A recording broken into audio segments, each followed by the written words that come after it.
Hi, it's Steve Laskovich of Luminous Works, and I wanted to have a new beginning to our series throwing shade on making really good shadows in Photoshop mostly, and maybe a little bit of Illustrator.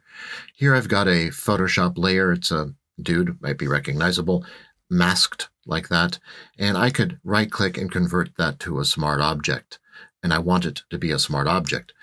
I already did that previously, so I'm just going to delete that layer since it's here.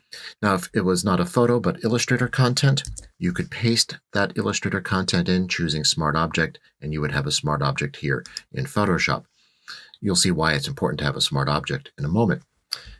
I'm going to dupe that Smart Object. That's Command J or Control J, and both of those Smart Objects will use the same content. Now, this duplicate, I'm going to apply a color overlay effect to. That is a color of black, fully opaque, so it's a completely black silhouette, which I can then free transform. Eventually, I'll put it under the Shadowcaster, of course. Now, Command-T, Control-T gets you to free transform, and continuing to hold down the Command key on my Mac or Control on Windows, you can tilt this down kind of like perspective.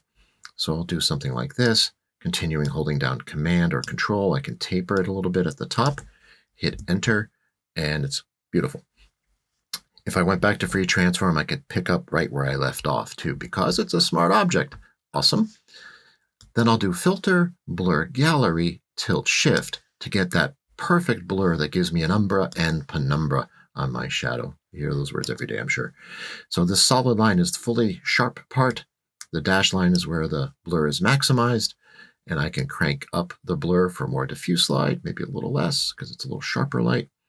Something like that. Hit Enter, and that shadow should take like that, at which point I'll put it under the thing casting it and lower the opacity some. It's kind of dark out, so maybe not so much.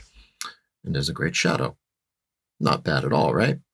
Now, because both of these smart objects use the same content, I can replace the contents, right-click, replace content on either one, and both will change. Both the thing casting the shadow and the shadow itself. Pretty freaking awesome. Hey, learn more at Luminous Works. I'd love to see you in my classroom.